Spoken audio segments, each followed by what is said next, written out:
Hey everyone, welcome back to another episode of the Small Success Podcast. You guys, we are so excited for today's episode. My name is Pam Downing. I'm the Operations and Marketing Strategist here at Larison Media, and I am thrilled to introduce my guest to you today. So before we do that, let me introduce my co-host. I'm also thrilled to introduce you, Mr. Drew Larison. Don't let her fool you, everybody. Hey, Drew Larison here, founder and creative director of Larison Media, and still have a cold. So that's why you're hearing the voice the way that you're hearing it. Well, you're here, and we're so glad you have the ability to speak and Pam share is wisdom. so sick of me complaining about my cold. It's amazing. To be fair, you are doing all the right things. He's staying hydrated. He's drinking his green drink. Had a green drink this morning. Yes. Doing all I can. Okay, well, this is a really cheesy segue, but speaking of staying hydrated, Hey-o! going to introduce our guest to you. His name is Brandon Bishop. He's a market manager at the Coca-Cola Bottling Company right here in Kokomo, Indiana. Welcome, Brandon. Thanks for having me. Appreciate this. This is going to be fun. Yeah. Thanks for being here. Yeah, seriously, thank you for being here. We just had a great conversation before we started recording, so I'm glad to continue it. Oh, man. That keeps happening. Like, I told you we need to press pre-recording record. conversations are sometimes awesome. There's some gold. Maybe I'll do that. But then I feel like because I don't want to tell everybody in the room that I am recording. But then I feel like creepy because I'm just like recording without their permission. But like sometimes I feel like great conversations happen when you're not, because you know it's not recorded. Anyway. It's that concept of ask for forgiveness instead of permission. Yeah, that kind of thing. Yeah. Also, quick note before we get started, I guess I said this on the last podcast. If you're a listener of this podcast and you try to tell other people about this podcast and they're like, what's a podcast? But they know what a YouTube video is. Something cool we're going to start being able to do is put all of our podcasts that are normally in MP3 form. We're putting them in an MP4 form, which is video on our YouTube channel. So we're working on getting all of our episodes on YouTube. So if you know somebody that's not a podcaster, but they know how video works, pretty soon you'll be able to send them links to all of our podcasts on YouTube as well. So just throwing that out there. Awesome. Okay, well, let's dive in. Brandon, tell us about yourself and your background, and we'd just love to get to know a little bit about you. So graduated from Kokomo High School 2003, just recently turned 35 last week. Happy birthday. Thank you. I mean, typical high school, pretty average student. Went on and played college baseball at I almost said the university, Monroe Community College in upstate New York in Rochester. Got injured and started making money after that, getting a couple jobs here and there. I don't think we've talked about this on another level, but one of my first jobs outside of like high school and actually doing like day to day, I sold vacuum cleaners door to door. I thought that was just like a myth. People actually do that? Oh, it's insane, man. It is. So you were the one throwing dirt on their floor and then cleaning it up? Yeah. You just had dirt in your pocket at all time? Yeah. I mean, literally, it was like that. But it was, I mean, I think about that today and how much I learned. I mean, like I was a cocky, 18-year-old kid and wasn't good talking to people. And like when somebody like literally throws you out of a van and you've got this big box behind you and you're going door to door with little, whether it be a candle or an air freshener, and you're knocking on it and you're like, hey, like I'll give you this, Febreze if you let me come in and show you this vacuum cleaner. Wow. I mean, like you start to develop a better pitch, Sure. Once you get told no 100 times and you ran out of houses, I mean, you're like, I got to get in this house and at least demo this. So I did that for 2 years, and then I went into retail, worked at Hot World and Lids, and the malls. Started in Indianapolis, spent some time at the airport, Circle Center, some of the major malls in the metro area in Indianapolis, and then got my own store down in Bloomington, Indiana. We just had a little kiosk, and in about 18 months, we turned that kiosk into an inline store. And probably, one of the coolest things that I got to do is I didn't necessarily get to experience that college life. But when you're the friend that's working and your friends are in college, like you're the man at night. So, I mean, I was making money. All my buddies were, going to school, and, we'd get off work or get out of class at the same time. And I mean, it was cool to be around them in a college setting. I just didn't have to study and go, do the stuff during the day. I was just working. So, and then from there, I just didn't see any kind of growth or the possibility of advancement within that company. And to be honest, the retail life is a struggle. It's rough. Almost as rough as door-to-door carpets or vacuum salesman. So I was 21, 22 and joined Coca-Cola, came back home and worked for the local bottling plant here in town, started at the warehouse, and just learned as much of the business as I could, and have been there ever since. So just 13 years this past June. And so I got two small kids, a wife, live here in town, big Cincinnati sports fan.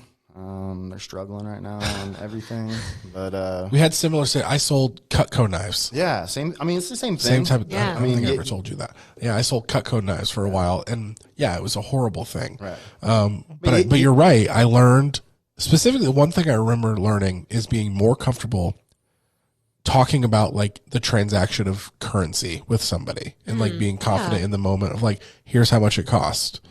And then just having conversations about transactions helped me out a lot with that as well. I remember the first week you go in and you're sitting in this little conference room and they show you a little highlight film and they get you just so jacked up that, I mean, they might interview 50 people and the orientation might be 50. And then they do it like on a Thursday, they loan you out a machine. And then over the weekend, they hope that you're just jacked up to go friends and family, and then Monday there's like 3 people left right.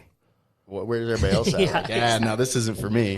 So I mean, it's the same thing. You hit up the friends and the family, and once that dries up, it's like, man, I gotta find some new leads. So that's still a thing. Absolutely.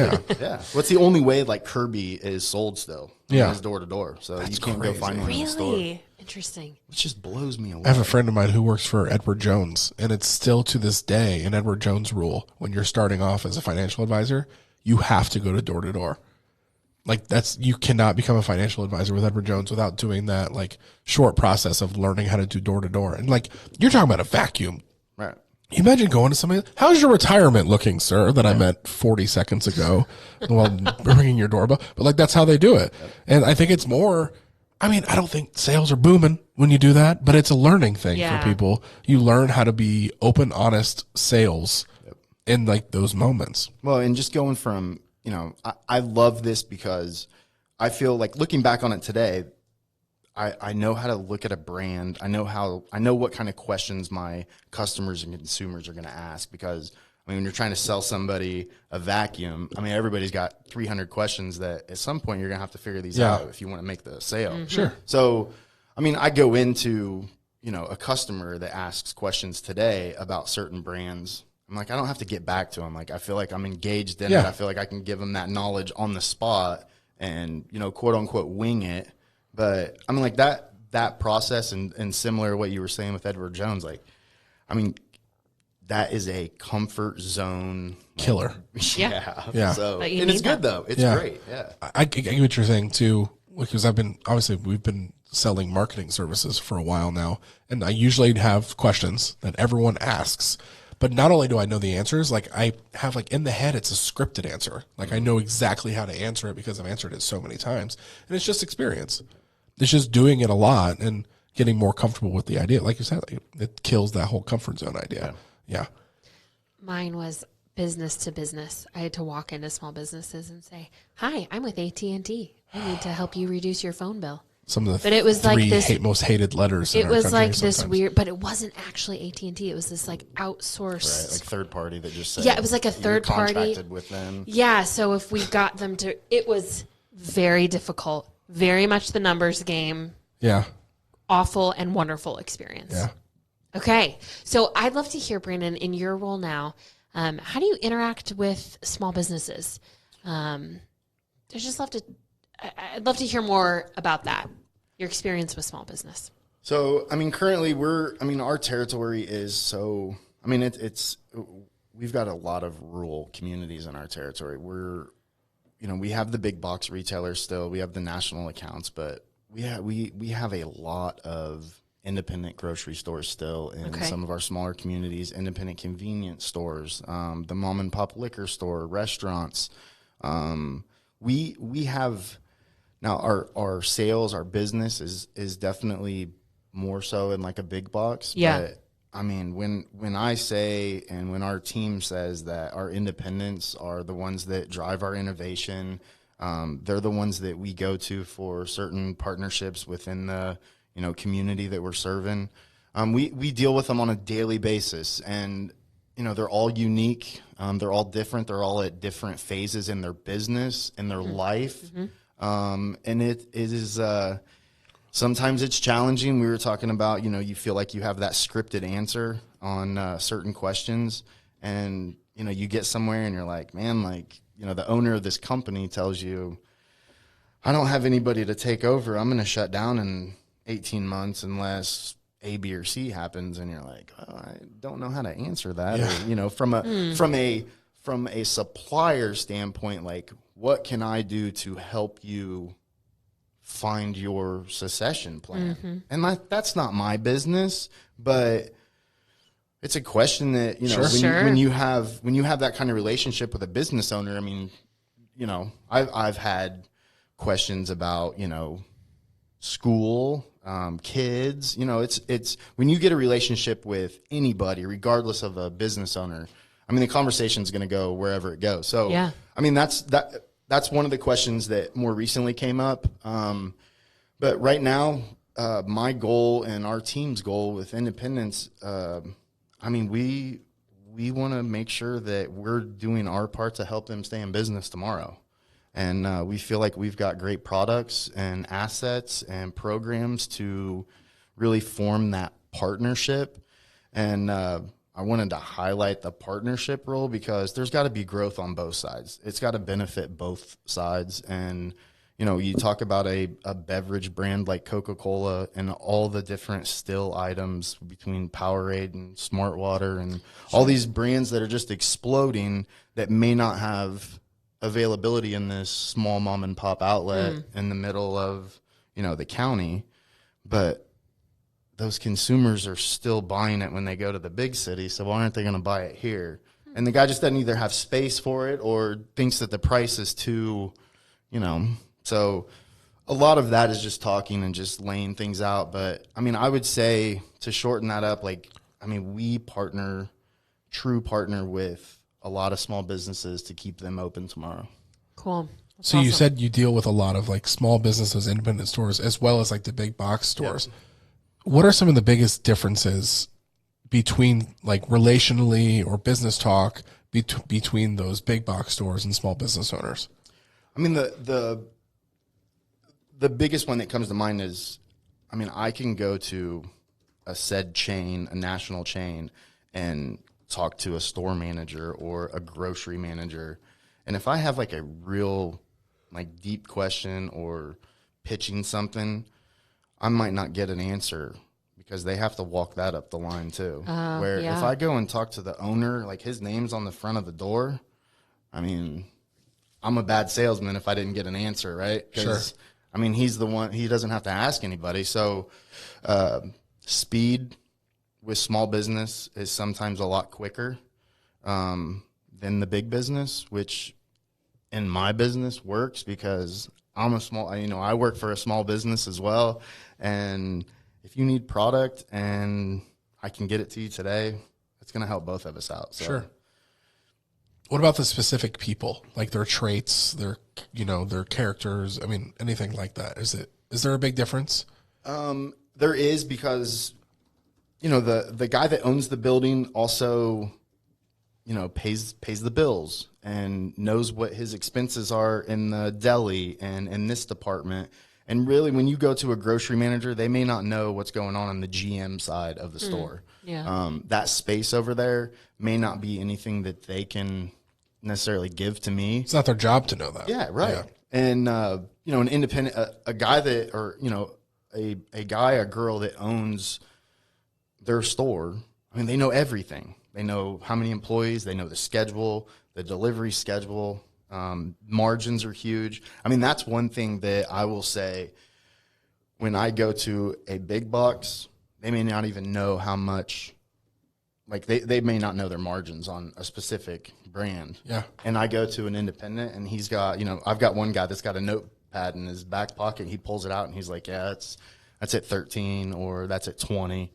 And I mean, like, just knows it. Love it. And yeah, it makes a huge difference. But Interesting. Very cool. So, thinking about Coca-Cola, and this is, I mean, a major brand, right? Like, I think worldwide, even people who can't recognize the English language recognize the scripted letters in that Coca-Cola logo.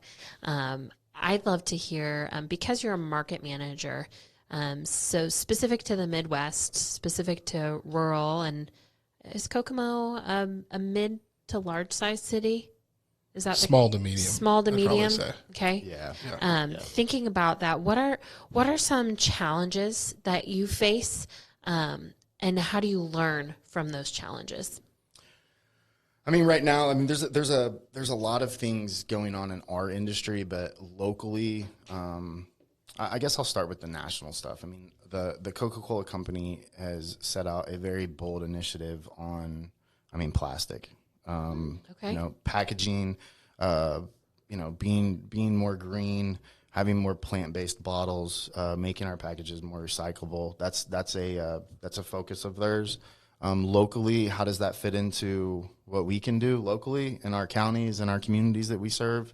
That's a huge, we're all sitting here and we've got, the washable, mugs that we're drinking out of and we're filling. I mean, you go to some of these airports and schools, water fountains now are just refill stations. They're not necessarily, put your head down and push the button. Like, Yep. It's all Yeah, good sensorized point. for The one at our local YMCA even has a counter on it that says, this is how many bottles of water it would have been for how much water has come out of this drinking fountain. So, I mean, that's a big thing, and that trend is not going anywhere. Locally, nationally, like whatever you want to say, like the Midwest is usually, I mean, everything starts on the coast and works its way in. Yeah. So, Yeah. trends, whether it be coconut water, could be huge in New York City and San Diego. And sitting here in Kokomo, it's like you hear people talk about, have you ever had coconut water? Like, like that movement hasn't come.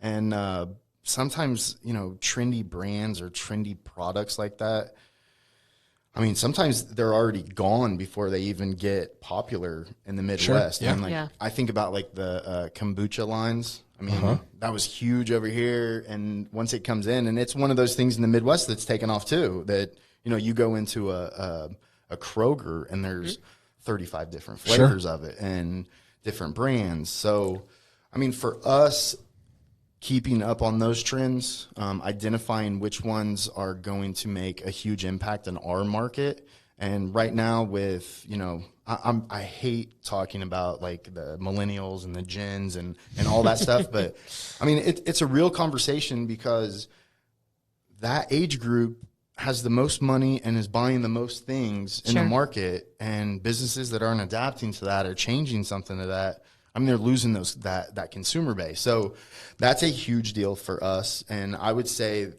how we counteract that is we're heavily involved in as many high schools and universities that are inside of our defined territory. So, I mean, I think we've got 25 high schools under contract for like a pouring right.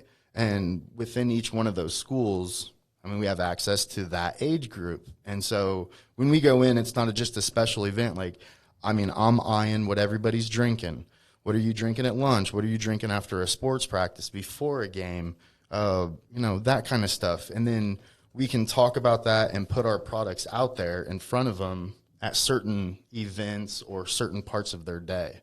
So that's been a huge thing. And then we just hope that, with some other efforts and store placements, we get their attention there. So the other thing with that is that kid in high school is not necessarily the one that's going grocery shopping. So how can I get to mom in a way that her kid likes body armor?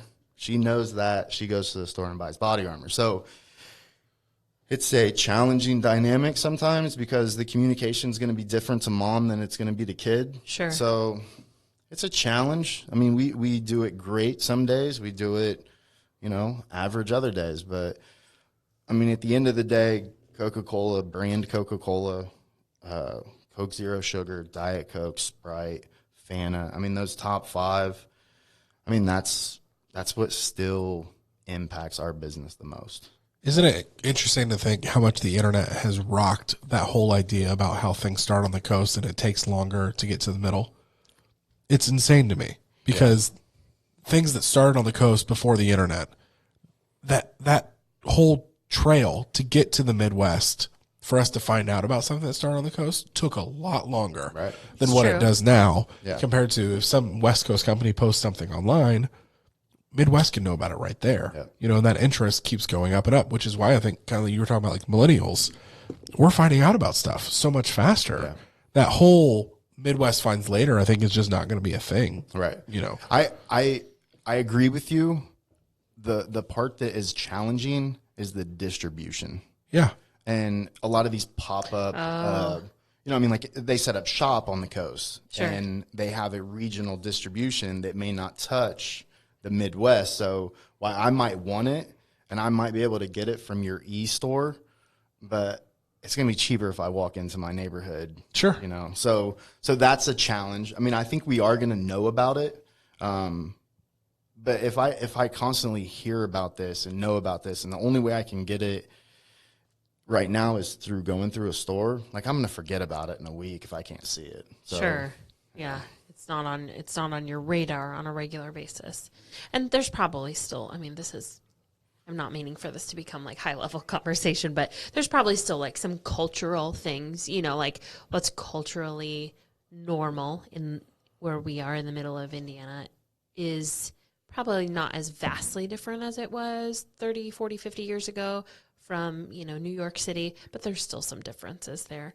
I feel like that is just getting smaller and smaller, especially when, I mean, not to be morbid, but like the people dying are the older ones that don't have the internet. And that means the people getting older with money, as you were saying, were the ones that live their lives on the internet. Mm-hmm. So, I mean, whether it's cultural, things we drink, things we eat, things we buy, different political beliefs, everything like that, we're getting so much smaller as the country because of the internet. Sure. It's an insanely small world because of the internet. It's true. But with that becomes everything that we involve our lives in as well. But one thing, I just, when you were talking, I was thinking about like regional brands or regional things that is available everywhere. And the first thing that came to my mind was, as a kid, we're so close to Chicago. When you went to Chicago when I was a kid, you had to get pizza. The deep dish, because it's, Chicago pizza. And then when I went to school in New York, you got to get New York style pizza. Yeah. But I mean, today, you went to Rochester, so you had some trash plates, I'm guessing. Yeah. Garbage plates. Yeah. And, but I mean, today we could drive 30 miles and get any kind of pizza we want from anywhere in the world. Yeah. And, I mean, it's available in our small, medium city in the suburbs around us. I mean, 20 years ago, like, you had to go to Chicago or you had to be in the region. We were in the grocery store last weekend, and there's a Gino's East frozen pizza. Yeah. You can get it Aldi now. Right. Which is just insane, but like that brand, which was the very, very just Chicago brand, I think because of the internet, people are finding out more about that Gino's East brand. It's getting out there more. It's in a grocery store in Kokomo, Indiana. Yeah. I just don't see that happening without the internet. And like, I think it's powerful. I mean, we were talking about some of the trends and I mean, I cut you guys off, but this is with small businesses, another thing that, I mean, like some of our small businesses that compete against the big box, the regional, I mean, how do they get that edge? And one thing that I just had this conversation last week with a small grocery store is, I mean, they're talking about how can we incorporate online ordering, online, like pick up at a rural community. It's becoming standard, man. Yeah. And, and the financial cost to set it up and, is this going to benefit? And it's no different. I mean, in my opinion, it's no different from the store that didn't adapt to getting a credit card machine. Very similar. You could only pay cash. And then once that person went to a credit card, it's like, I know I have to pay these fees, but I'm getting more business. Yeah. So I think we might be early in the independent with that, but I think that trend is going to go. It's. Well, we talk a lot about that because we're small business focused. And if you're a small business that is in an industry where it's dominated by a large business, really the game you're playing every day is doing your best to constantly find out what the expectation of that consumer is and doing your best to meet it. Yeah. And we've talked a lot about practically it's probably going to end up being is you've got to be your best every single day and find some sort of middle ground between what the big boy is doing compared to like what you can actually do. But if your customer service is good, if you are just consistently awesome, people will still come to you, even though it's not the exact same great, ridiculous service something big is providing. But that's the game you're playing. You are constantly trying to find out what that expectation is and doing your best to meet it of the consumer. Well, and it's that relationship too. I mean, from where you are as the supplier, your relationship to, the grocery manager at a big box store is different than the relationship to a small business owner who owns a smaller grocery store, convenience store. In the same way, the consumer, the customer experiences the store different but similar. Yeah. Maybe it's, maybe your prices aren't quite as low, but you've had the same employees for decades. That customer, their name when they walk in. Your kids go to school with their kids. There's all of those intangibles that matter. Yeah. I mean, something I'm seeing locally a lot is the idea of like food delivery services. And we have a few local companies that are doing it, but I'm getting emails. I feel like every week a new restaurant is announcing they're doing the free delivery on their own. So like you have to figure out, like, as you're that food delivery company, how do you combat that? And I think it's through just amazing customer service and finding obviously you can't do everything for free, but like there's a middle ground there that can help you survive it and then keep going. Because what's happening, I think it was Chili's. I got the email from yesterday from Chili's. They're offering free delivery now locally, but they're doing it through DoorDash. So what's happening is you have one massive company working with another massive national company together. And where do you stand as that like small food local delivery company? How are you going to combat that? And I think there's ways of doing it. A lot of people get scared and they just buckle and you don't see them anymore. But I think there's a way to combat that. And it's just continually being the best you can possibly be and finding a middle ground of meeting the expectation of that consumer. So one thing with the food, because it's a very interesting. I mean, the convenience is there. It's the same as the grocery store setup. Yeah. But from a Coca-Cola person, you're gonna order a drink when you get your food delivered. I mean, now that becomes my problem, and because if that DoorDash employee or whatever the food runner is, if he doesn't have 8 cup holders in his car, sure. Most of the time they're going to bag that drink and just get whatever they get at home. So, how can I partner up with another company to provide an additional add-on, whether it be a 20 ounce or whatever the case may be? Yeah. So, that conversation's happened locally, and I know it's happening on a much larger scale. Sure. But, yeah. Because those drinks at restaurants, those coolers at the checkout, like those are important to both the store and the supplier. Mm-hmm. And if a customer just has to sit in their car outside and somebody brings them their stuff, candy bars is gonna be the same thing. Sure. All that impulse buy at the front Yep. is generally, the most profitable for the store. And it's a reason it's right there. Exactly. Yeah. So, and they're missing that because they're staying in the convenience of their car and somebody's bringing it out to them. So while they get what they ordered, the store's losing what they might have bought. In my head, it's like a drive-up, car hop type of place. Like they come out with your groceries. Hey, by the way, can we get you a drink while you're here? Like waiting on everything to be loaded up. Can I grab and get you? Go. It's like on roller skates. Like old 50s drive-up in my head. And I think that's where I mean, like, I think, we always evolve different. And I think your analogy on that is spot on. I think that, there's going to be, whether you're presented a, confirmation at your door, hey, it's going to be 30 seconds, this guy over here is bagging up your stuff and getting your stuff from the freezer.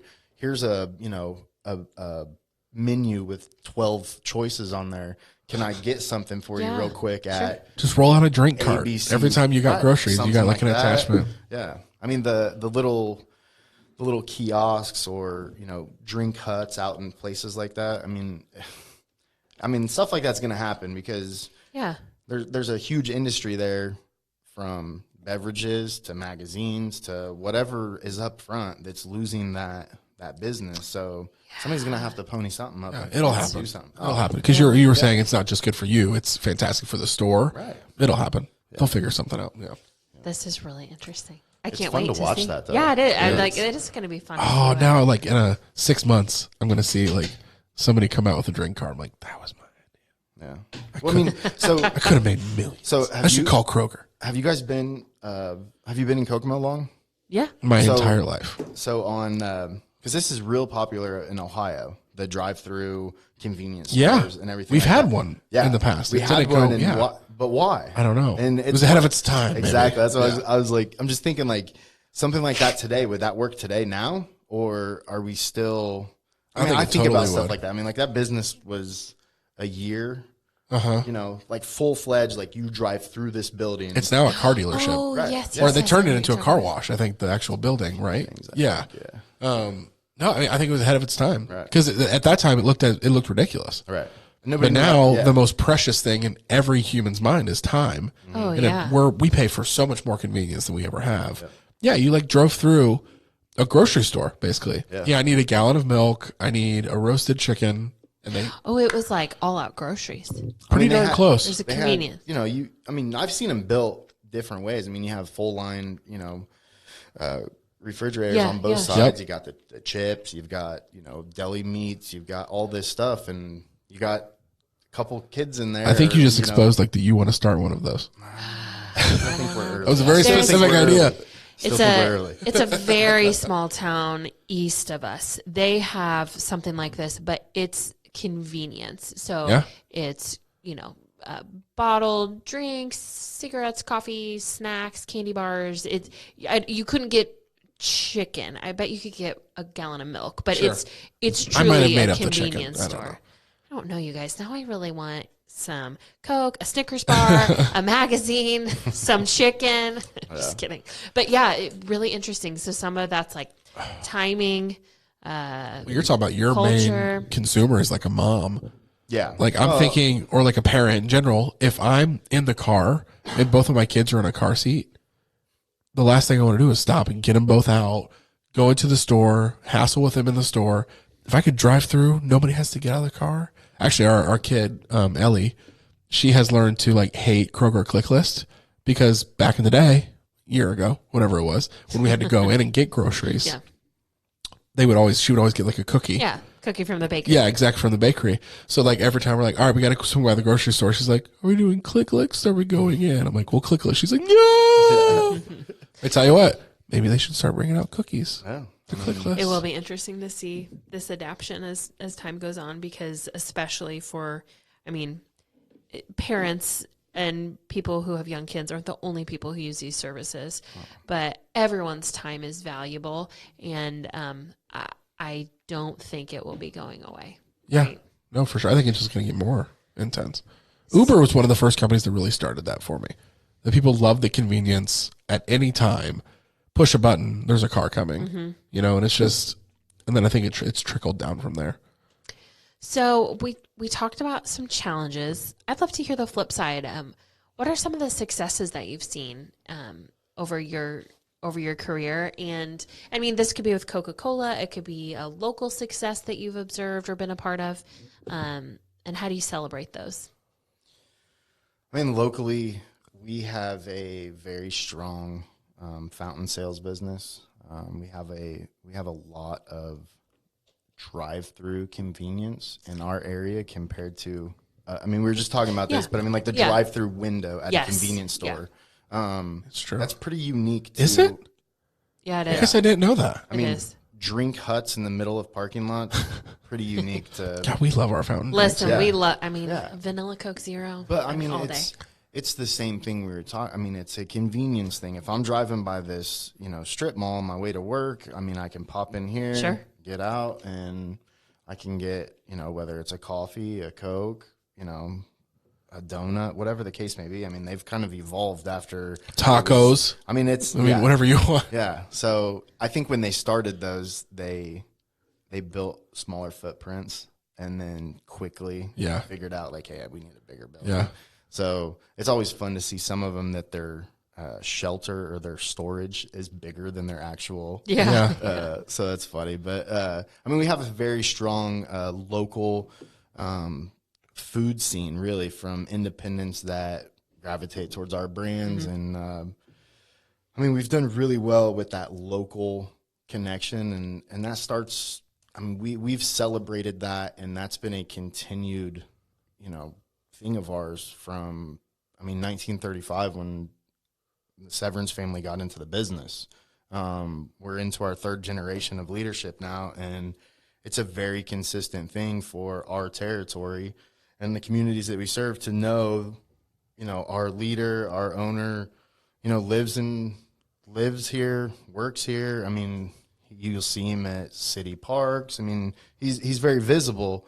That means a great deal to a lot of those other but independent restaurants that have been doing it the same way. I mean, we have I think about some of the places downtown that have been there for, like Jamie's has been around for, oh gosh, I don't know. Like forever. Cone Palace. I mean, there's some pretty tenured independent restaurants in Kokomo. And I mean, I think about like Mr. Happy Burger up in Logansport. Yeah.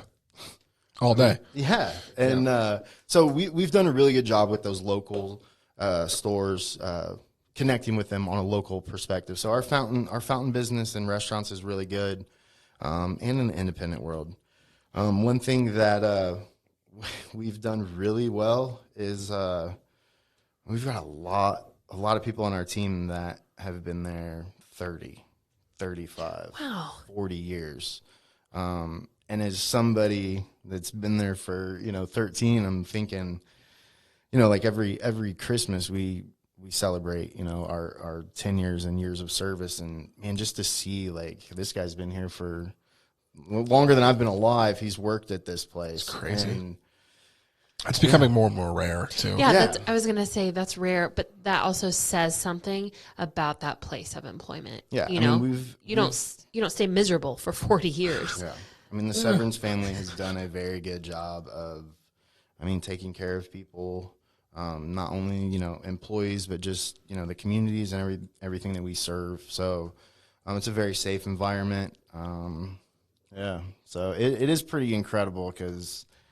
There's so many people I think of that, when I knew them as playing Little League, like they were working at Coke. And I know that was 20 years ago or whatever, but like you said, like it just doesn't, it's how long have I been, you ask a friend, it's like, I've been here for 5 years. Like if you hear over 10, it's almost celebrated. Like, where's your ring at? Where's your watch, Set of steak knives. Yeah. So...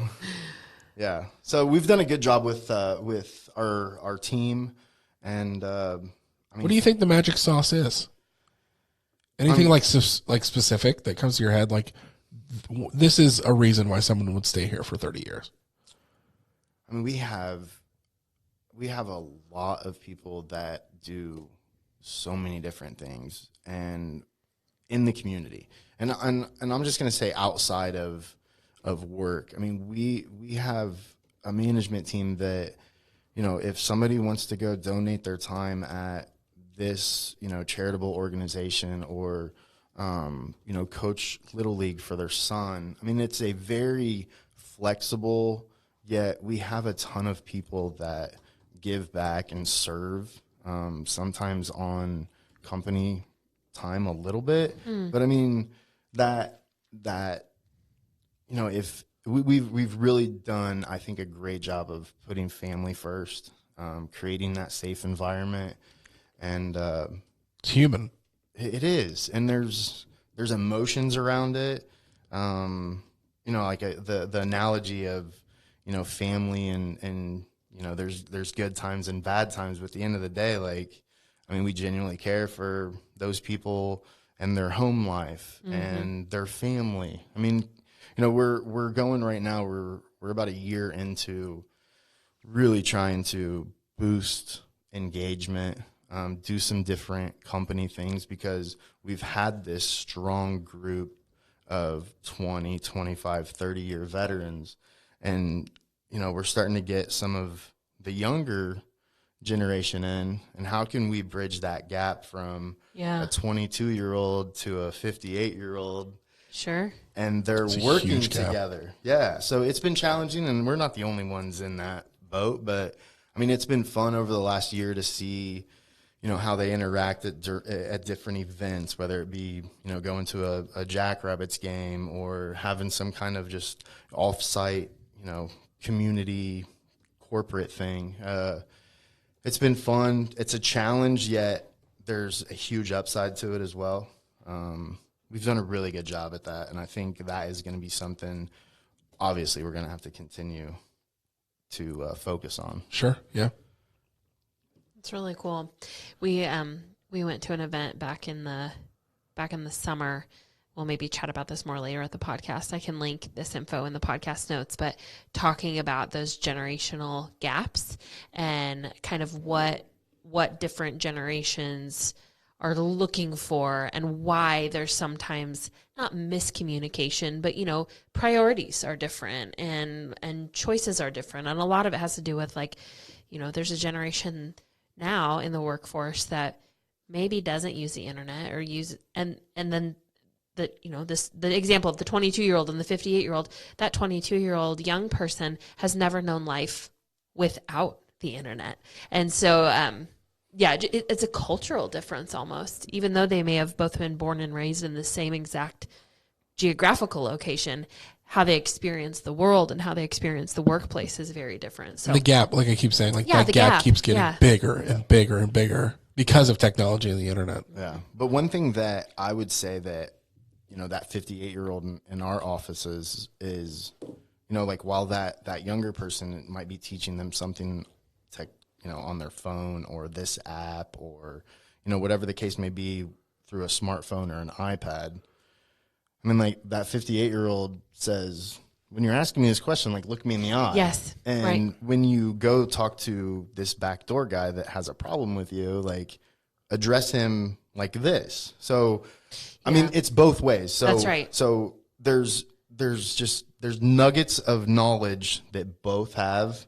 And when you see a conversation happen both ways, I mean, like, that to me, like, cool I love that. I love that. It's respect from both sides. Yeah, and especially when when it happens in a respectful way. Yeah. So I read some article the other day, speaking of, like, the gap of difference. There's a study saying, like, 16-year-olds in America are becoming less and less interested in getting a license. Oh my gosh, this is real. It's very real. Because, like, well, think about when you turned 16, one of the coolest things about having your license was, like, at any moment I could get in my car and go to a buddy's house and, like, see my friend. Yes. Thanks to these things called iPhones and Android devices, you can FaceTime your friend whenever you want, and you don't need to get in your car and drive. Yeah. So, like, it's really interesting. And really, I mean, you and I are the same age. Brandon, Drew, you're just a couple years younger than us, but that wasn't that long ago in the grand scheme of history. Yeah. I mean, when we turned 16, it was a really big deal. Yeah. And I mean, it was so exciting. And so to think of this shift that's happening, it's mind-boggling. Well, it goes back, like, the idea of food delivery. Like, sure, when you got your license, like, you know what? I could go anywhere for lunch or anywhere for dinner. You don't have to, you can get it delivered. You don't need to go. You don't need to have a car and go get it. You can get Uber Eats. You can get any local delivery place to just bring it to you. Mm-hmm. So it's, anyway, just a side note, something I saw, I'm like, that's really interesting because, like, all the big benefits of turning 16 and getting that license, like, it's kind of gone now in a way. Yeah. I heard this on another podcast. We're rabbit trailing a little bit here, but that's okay.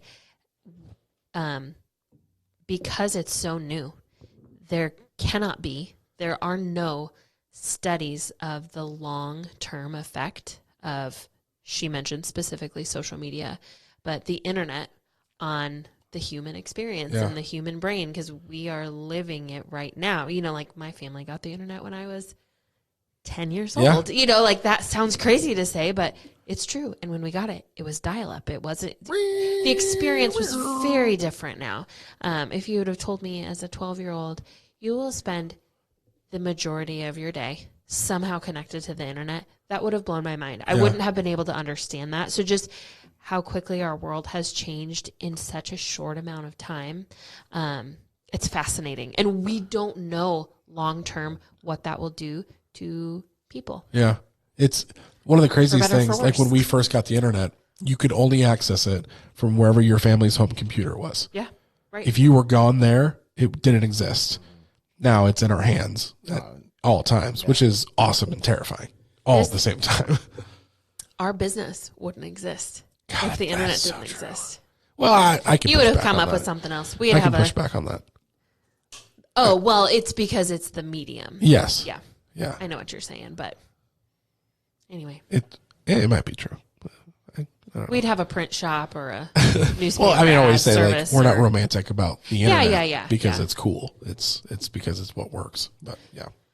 Okay, so Brandon, I'd love to hear from your perspective, because this is a great perspective for small business owners. What are some things that you've observed from a small business owner or someone who owns one of those independent stores that can help them be more successful? Or do you have tips and tricks that you would share with a small business owner from your perspective that are good things that would help their growth, that would lead them on the path to success?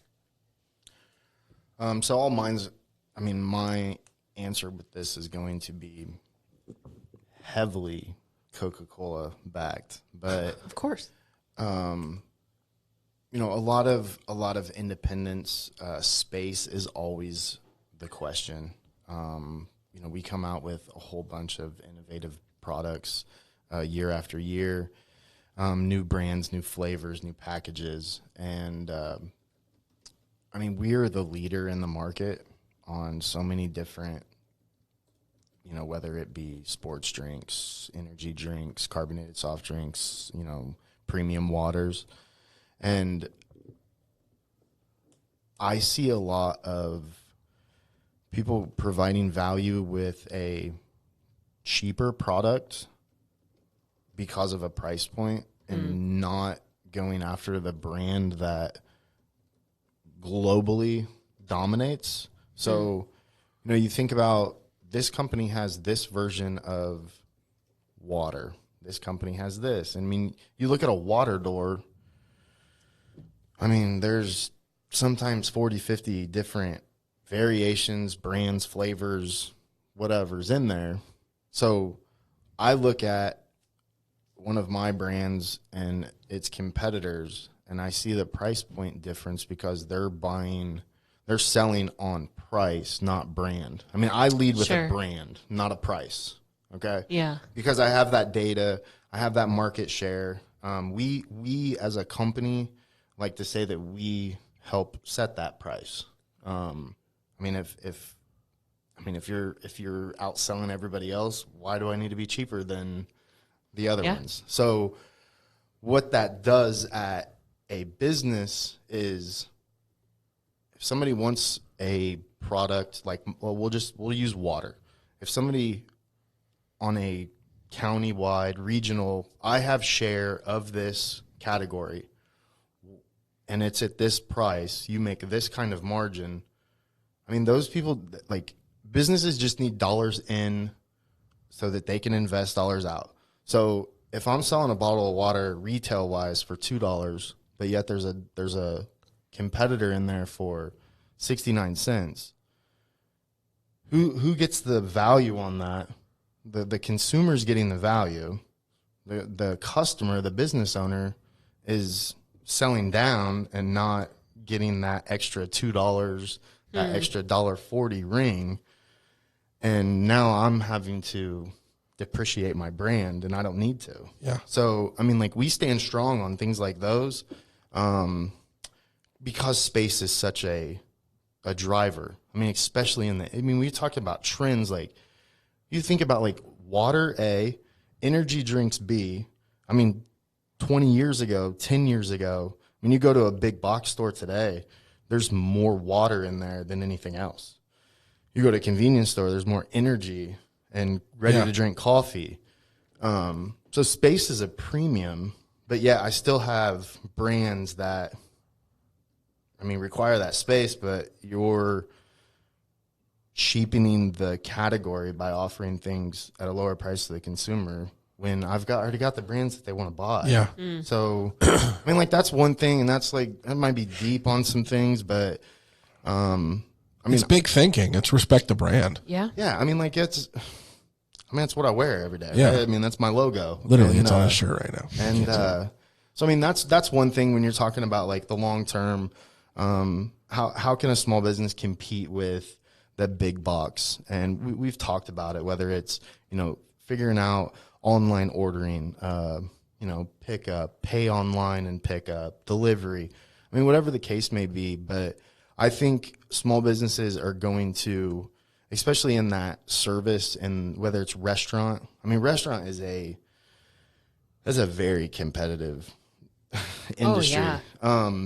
And I'm not skilled enough to give an opinion on, but either way, whether you're sitting down and eating, or you're going through a large store or a convenience store, if you don't have a good experience as a consumer, you're going to go find a good experience somewhere else. Yeah. So how can I keep up on trends, whether that's, digital menu boards, which, that's a big deal when you're standing in line and you see a running ad on a flat screen versus reading, I think about like going into like a brewery today or these mom and pop, like it's all like, who makes the best words in chalk?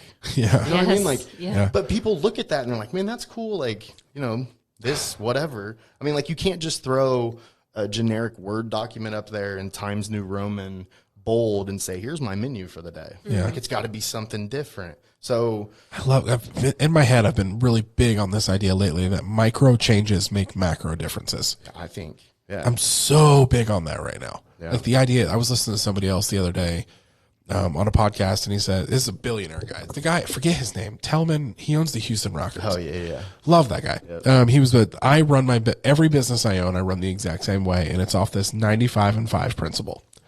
In his head, all of his businesses, he said probably majority of like successful businesses are doing 95% of the things right. 95% of the things we're probably doing right. It's the 5% that sets someone from being just successful and like just a big deal. And like that, it's finding that 5%, which is little. That's micro. When we're talking about like the macro overall success, finding those 5% and focus tons of attention on that. But he said the cool thing is once you get good at that 5%, guess what? There's another 5%. And you have to find that. But if you go at it like we're doing 95% of everything wrong, that's a lot harder thing to tackle. Yeah. But if you look at it, like what little things are we not doing right?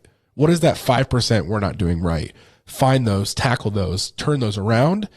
But the tricky part about business is there's another 5% right there too. But it's just how you look at it.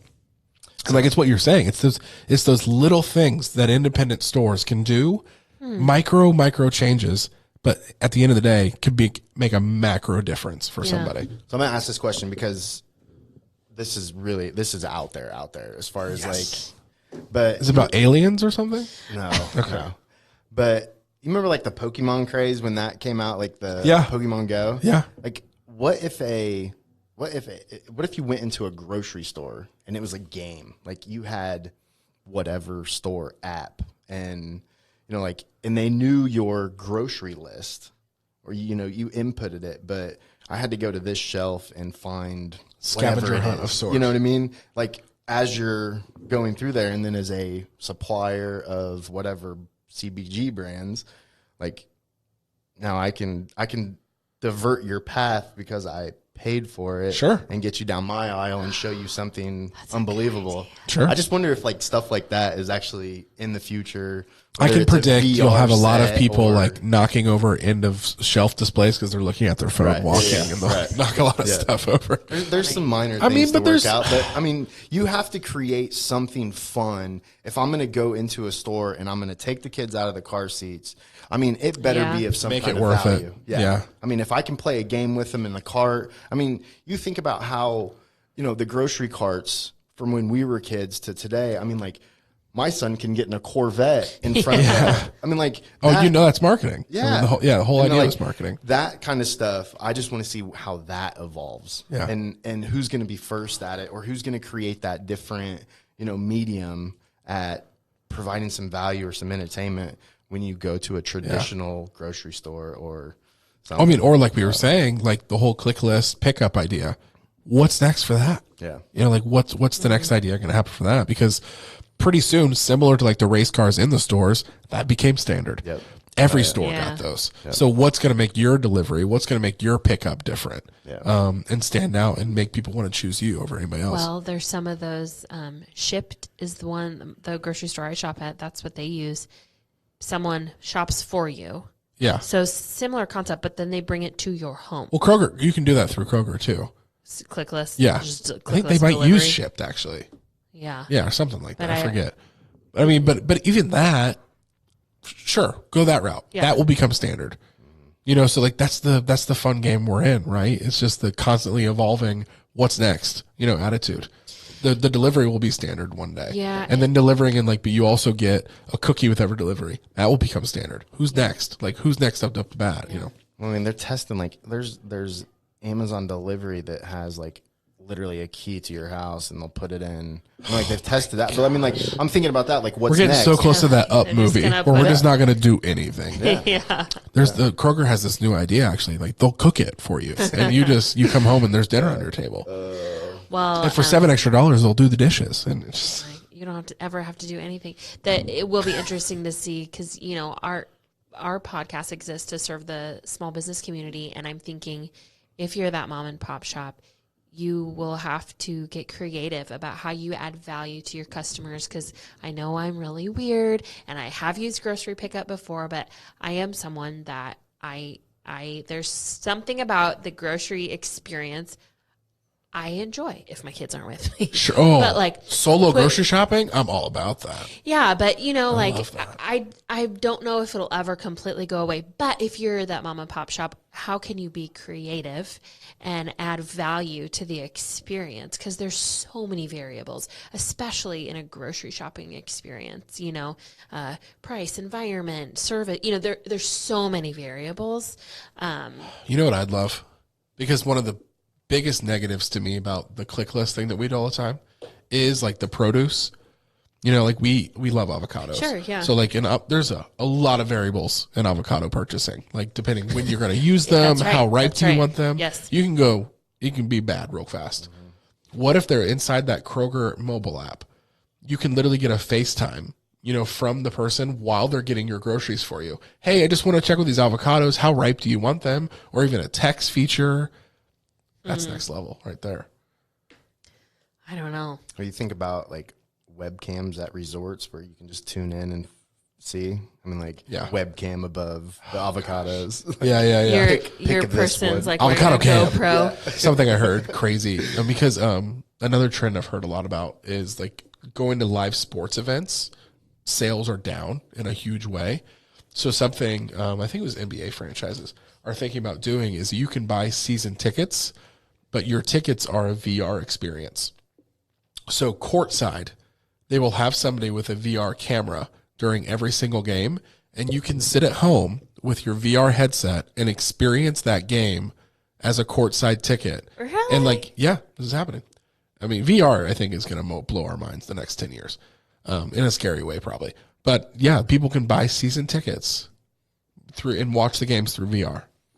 I mean, the day that the interesting. NFL figures out how to get inside the huddle on TV or in a VR, like it's the same thing though. Yeah. It's the exact same thing. I mean, and they'll figure it out. God, it's crazy that a drone couldn't do that as of right now.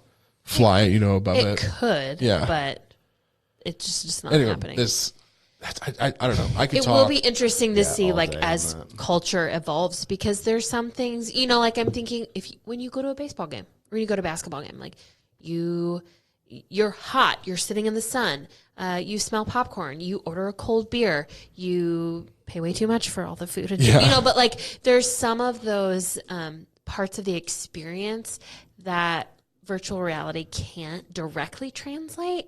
And Yet. so then yet. So then the question is like, well, then what's worth it? Like, is it worth it? Well, in my head, like the NBA analogy, I could see like VR season tickets.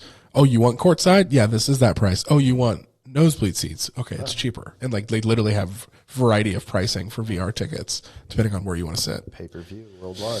Yep. And honestly, I think something like that would get more viewers. Oh, for sure. I mean, especially long term. Yeah.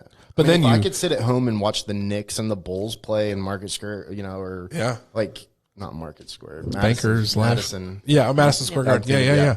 I mean, like, and it was $5 to sit up top, and I could watch it. Like, I do that all the time. You know, versus paying $30 to park, $60 for a ticket, Yeah, true. $5 Good for a point. hot dog. Like I said, maybe in a scary way. Because like this NBA example, let's say like in 15 years, that's real. There are more people watching online than in this arena. Yeah. What happens to these massive arenas where the actual game is being played? Those only exist because they can afford to pay for it because of the tickets being sold. And if there's less, that's what I said in a scary way. You can go down that rabbit hole. Yeah. What happens? I don't know. This could turn into a 4-hour podcast about our future predictions. I don't know. I love the topic of innovation. Yeah. That's something I could rant and just, I love the idea of it and what's next. All of that. I love it. Yeah. Well, at least in the like food and beverage I mean, you can see the trends, but I mean, everything is sensory now. Like you said, like you're hot and you smell that popcorn. So like when you see like brands roll out, there's kiwi, pineapple, and it puts you on an island. Yeah. It's getting pretty crazy with the flavor profiles and how they're describing it. I mean, it's almost like, we are probably close to being able to like have the virtual snap and scratch smell-o-vision of that would be so cool. Right? I think it's real though. I do. Yeah. I think, for sure. Somehow, gosh, I don't know. I think something in your world, and maybe they're not getting enough like national credit for that much they've changed your world, I think is like the idea of LaCroix. And the whole flavored water world, because now you have like the alcoholic versions of those. Yeah. My goodness, that is massive. They can't jump into them quick enough. I know. And there's like new flavor every week. Seltzer, because the health craze too. Yeah. That's a whole nother, we could talk about that for a long time. Like as culture has kind of shifted to be more health focused, do people who would normally 15 years ago order, 3 Cokes with their meal while they're out, well, are those people now drinking water or flavored water? A flavored water. Yeah. Interesting. Okay. Well, Brandon, we have a kind of signature sign off question. We ask everyone who's a guest on the podcast.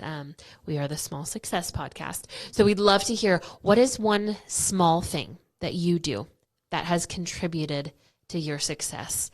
And this could be a habit, something fun you'd like to do with your family every week. Could be silly, could be serious, could be anything. But would love to know, what is one small thing you do that contributes to your success? I think this is a big thing though, but micro things. Yeah. Exactly. There you go. I do daily affirmations, write down daily things that I'm grateful for when I start my day. It could be for, a certain thing that I'm doing that day that I really want to focus on, and, like keeping that morning journal is something that I've done the past couple of years. And it for the most part, it keeps me on track. And it makes me appreciate some of those small things. We were talking before we hit the button, but just, the things that I am allowed to go see and partner with, and you get to see so many different diverse areas and parts of the communities that we serve through a product. Yeah. But since we are so community minded, I mean, you know, going to a certain event and interacting with, you know, whether it be, you know, kids that are in trouble or, you know, people from all abilities, like just that daily, I'm grateful for this. I appreciate this. And I would say that, you know, 7 days a week, if I can, I'm really good about 6. If I can be consistent in a 7-day week, and I do that five days, which is usually Monday through Friday, is a no-brainer for me. It's a really good way to start my day. Yeah. Clears out whatever, you know, happened the night before, the day before, and I can just kind of hit that button of, this is what I'm going to do today. I took a minute for myself. I gathered, you know, my thoughts, my feelings, and this is how I'm going to attack, you know, the day before it starts. Before it attacks you. Yeah, that's a big thing for me. That's awesome. And it's helped me out a ton. So very cool. That's discipline right there too. To do that every morning. Really hard. As also a father in a home with 2 small children, that's discipline to do that every morning. You find quiet time, and that's the one thing that you know, you know, when the kids are asleep is when some things like that happen. And, what time do you wake up every day? Between 5:30 and 6. Good for you. So, I mean, I do hit a snooze here and there, but that's a question I want to start asking. Yeah. Oh yeah. What time do you wake like up? Like little facts about people. Mm-hmm. What time you wake up? What time you go to bed? What about you like guys? That type of thing? What about? I'm like a 6:30 usually. Yeah. I'm fascinated, and this I don't want this to go anymore, but like people that wake up at like 3:30, 4 o'clock. Yeah. And like, what do you do? Like the guy, like the person that wakes up at like 4 a.m. every day and he reads the newspaper or jams out on this and then runs 3 or 4 miles and like he's done more before 8 o'clock than like I'm gonna do before noon. Yeah. It's so interesting too, because I think that's an easy conversation. The whole like, what time do you wake up? Because we all wake up. Well, unless something bad happened, but that podcast I was talking about where that Tillman guy was on there, they asked him that question too. And his answer, this is a billionaire, right? Owns an NBA team, unbelievably super successful guy. This is his day. He said, I usually wake up around 8:30. And like I get some coffee, read the newspaper. I get to the office around 11. I'm there until 9. Oh, see, his day just. Yeah.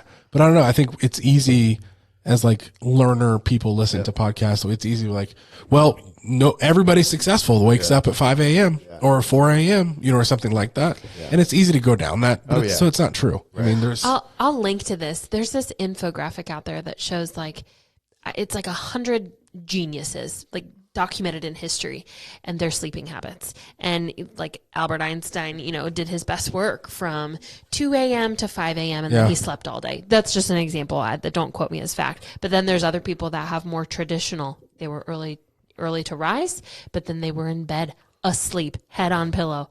8 later than 8 p.m. Yeah. So just interesting how those habits. Well, it's a dangerous thing, you know, as like people learn, like we like a general idea of like what success is and tell us one answer and that's what it is. Great. We'll do that. Yep. I don't know. So I guess we can provide that value. Like that doesn't exist. One answer for everybody's success doesn't exist. No. Yeah. 2 doesn't either. No. I mean, because we're all different. Yeah. That's right. Yep. Well, Brandon, thank you so much for being on the podcast today. On a personal note, I will say that you are such a leader in our community, and I really appreciate that. If you are local and you've heard Brandon's name, you've probably heard a lot of positive things surrounding it. So I'm really grateful for you. Thank you for your leadership in our community. Thank you for what you do. We are so glad that you are on the podcast today. If you are a listener, I will link in all the ways you can find Brandon. I'll link that infographic that I mentioned, anything else we talked about on the show today in the show notes below. As always, you can find us over at layerstomedia.com. Thank you so much for joining us. Oh, layerstomedia.com and YouTube. Yes. I'll link to that as well. Thanks so much for joining us, and we will see you next time.